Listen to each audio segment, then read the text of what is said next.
अगर आप pre diabetic हैं या डायबिटिक हैं तो अभी तक आप वेल अवेयर होंगे दो वर्ड से, शुगर एंड कार्ब। हम लोगों ने शुगर अवॉइड करना शुरू कर दिया है और ऐसी बहुत सारी ऐप हैं, गूगल है, जहां पर हम सर्च कर लेते हैं कि हमारे फूड प्रोडक्ट्स में कितना कार्ब है और हमें वो खाना चाहिए या नहीं। पर क्या आप जानते हैं कि एक डायबिटिक को अपना कार्ब इंटेक कितना रखना चाहिए दिन का? नमस्ते, I am doctor Rekha, your diabetes reversal expert, और आज हम डिस्कस करेंगे कि एज अ प्री डायबिटिक या डायबिटिक आपको दिन में कितना कार्बोहाइड्रेट लेना चाहिए। नाउ सवाल ये आता है कि कार्ब कैलकुलेट करना क्यों जरूरी है जब हम ऑलरेडी शुगर अवॉइड कर ही रहे हैं। तो शुगर जो आप अवॉइड कर रहे हैं दैट इज एडेड शुगर या फिर बहुत ज्यादा शुगर वाली चीजें, but carb plays a important role, क्योंकि अल्टीमेटली ये कार्ब आपकी बॉडी में जाके शुगर बन के आपके ब्लड में रिलीज होता है और यही शुगर आपकी सेल्स तक एनर्जी पहुंचाने का काम करता है। तो डिपेंडिंग अपॉन कि आप क्या खा रहे हैं उस चीज पर डिपेंड करता है कि आप किस टाइप का कार्ब खा रहे हैं और उस टाइप का कार्ब कितना शुगर आपके ब्लड में रिलीज करेगा और ये शुगर आपके ब्लड शुगर लेवल को कितना ज्यादा बढ़ा सकता है। तो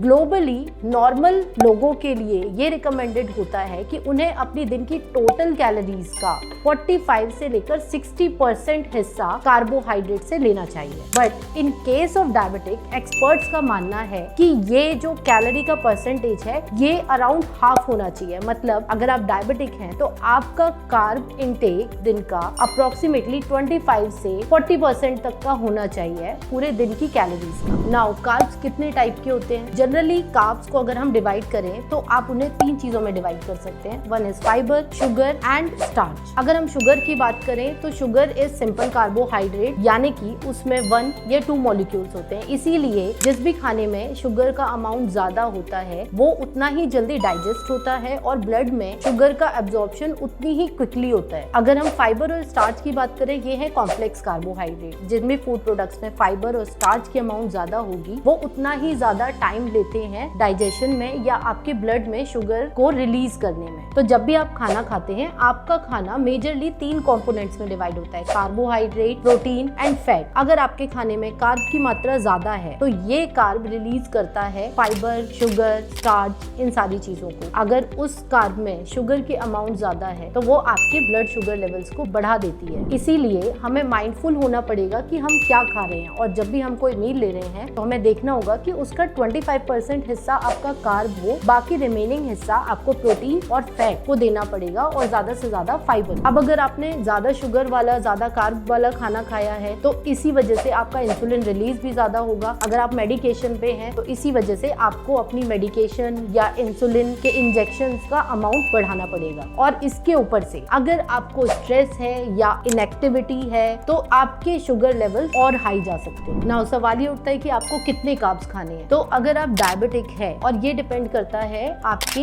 एक्टिविटी लेवल्स पर भी कि आपको कितनी कैलोरीज का इंटेक दिन में करना है। नाउ उन कैलोरीज का ओनली 25% टू 40% अमाउंट आपको कार्ब लेना है। कार्ब में हम नेट कार्ब्स कैलकुलेट करेंगे अगर हम डायबिटिक हैं। और नेट कार्ब्स क्या होता है? आपका जितना भी टोटल कार्बोहाइड्रेट है उसमें से अगर आप फाइबर माइनस करते हैं तो आता है आपका नेट कार्ब। और अगर आप डायबिटिक हैं तो आपको अपने नेट कार्ब की वैल्यू 90 से 120 ग्राम्स के बीच में ही रखनी है। और इसके अलावा आप अपनी डाइट में ज्यादा से ज्यादा फाइबर इंक्लूड करिए। नाउ आप अपना आइडियल कार्बोहाइड्रेट इंटेक कैसे मेजर करेंगे? क्योंकि आपको कितना खाना है, क्या खाना है, ये सब डिपेंड करता है पर्सन टू पर्सन। आप किस तरीके की मेडिसिन ले रहे हैं, कितना अमाउंट ऑफ मेडिसिन ले रहे हैं, इन चीजों पर। तो इसे जानने के लिए आप अपने किसी एक्सपर्ट से कंसल्ट कर सकते हैं जो कि आपके फास्टिंग शुगर लेवल्स को देखेगा, आपके खाने के बाद के शुगर लेवल्स को चेक करेगा और उसके अकॉर्डिंग आपको बताएगा कि आपको हर मील में कितने ग्राम कार्ब लेना चाहिए, प्रोटीन और फैट इंक्लूड करना चाहिए। So here I have also mentioned in the caption कि आपके most common high carbohydrate food क्या है जो आप अपनी रोजमर्रा की जिंदगी में ले रहे हैं और लो कार्बोहाइड्रेट रिप्लेसमेंट्स क्या है जो आप उनकी जगह पे ले सकते हैं। So be aware, be healthy. Thank you.